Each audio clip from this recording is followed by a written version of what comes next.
Good morning बच्चों। आज का क्लास 12 का फर्स्ट चैप्टर का टॉपिक है वैद्युत बल रेखाएं तथा वैद्युत क्षेत्र। तो वैद्युत आवेश अथवा आवेश समुदाय का चारों ओर का वह क्षेत्र जहाँ पर कोई आवेश आकर्षण या प्रतिकर्षण बल का अनुभव करता है उसे हम वैद्युत क्षेत्र अथवा वैद्युत बल भी कहते हैं। क्या है? तो कोई पूछेगा कि विद्युत क्षेत्र या वैद्युत क्षेत्र क्या है, इलेक्ट्रिक एरिया। तो वैद्युत क्षेत्र किसी वैद्युत आवेश अथवा आवेश समुदाय के चारों ओर का वह क्षेत्र है जहाँ पर कोई अन्य आवेश आकर्षण या प्रतिकर्षण बल का अनुभव करता है। यानी जिस क्षेत्र में हम किसी आकर्षण या प्रतिकर्षण बल का अनुभव करते हैं वही हमारा वैद्युत क्षेत्र कहलाता है। और जो बोर्ड में लिखेंगे वैद्युत क्षेत्र के बारे में तो उसकी परिभाषा हम निम्नलिखित रूप से लिख सकते हैं, थोड़ा इसको याद रख कीजिए। वैद्युत बल रेखा अथवा वैद्युत क्षेत्र में खींचा गया वह काल्पनिक निष्कोण वक्र है जिस पर एक स्वतंत्र व पृथक्कृत एकांक धनावेश चलता है। वैद्युत बल रेखा किसी भी बिंदु खींची गई स्पर्श रेखा उस बिंदु पर स्थित धनावेश पर लगने वाले बल की दिशा को बताती है। फिर से, तो वैद्युत बल रेखा को हम निम्नलिखित रूप में भी परिभाषित कर सकते हैं। वैद्युत बल रेखा वैद्युत क्षेत्र में खींचा गया वह काल्पनिक निष्कोण वक्र है जिस पर एक स्वतंत्र व पृथक्कृत एकांक धनावेश चलता है। वैद्युत बल रेखा के किसी भी बिंदु खींची गई स्पर्श रेखा उस बिंदु पर स्थित धन आवेश पर लगने वाले बल की दिशा को बताती है। यह वैद्युत क्षेत्र था। याद रखिए, नाभिकीय बल में कूलाम का नियम का महत्व नहीं होता है और वैद्युत बल रेखा का ही अर्थ होता है वैद्युत क्षेत्र की तीव्रता। या एक और डिफिनीशन है, वैद्युत बल रेखा द्वारा वैद्युत क्षेत्र की तीव्रता अविरत प्रदर्शित किया जाता है। अगला टॉपिक है वैद्युत बल रेखाओं का गुण।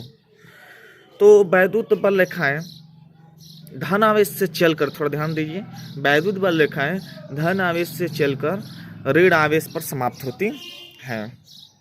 कोई भी दो बल रेखाएं, इंपॉर्टेंट है, कोई भी दो बल रेखाएं एक परस्पर एक दूसरे को नहीं काट सकती क्योंकि उस दशा में कटान बिंदु पर दो स्पर्श रेखाएं खींची जा सकती हैं जो उस बिंदु पर बल की दो दिशाएं प्रदर्शित करेगी, जो कि असंभव है।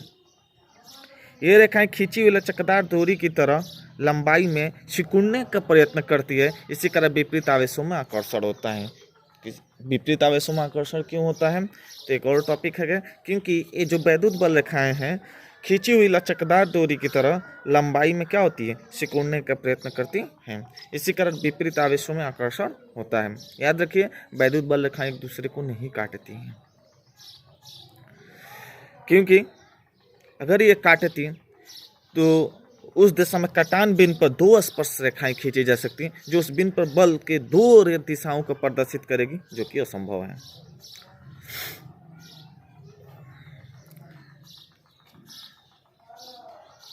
कोई पूछता है, तो विपरीत आवेश एक दूसरे को आकर्षित करती है क्योंकि वैद्युत बल रेखाएं लचकदार डोरी की तरह सिकुड़ने का प्रयत्न करती हैं।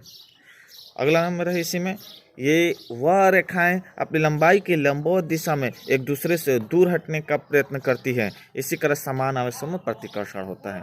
आकर्षण, क्योंकि ये रेखाएं खींची हुई लचकदार डोरी की तरह लंबाई में सिकुड़ने का प्रयत्न करती है, इस कारण इनमें आकर्षण का गुण होता है। ये रेखाएं लंबाई के लंबवत दिशा में एक दूसरे से दूर हटने का प्रयत्न करती हैं, इसके कारण इनके आवेशों में प्रतिकर्षण बिंदु होता है।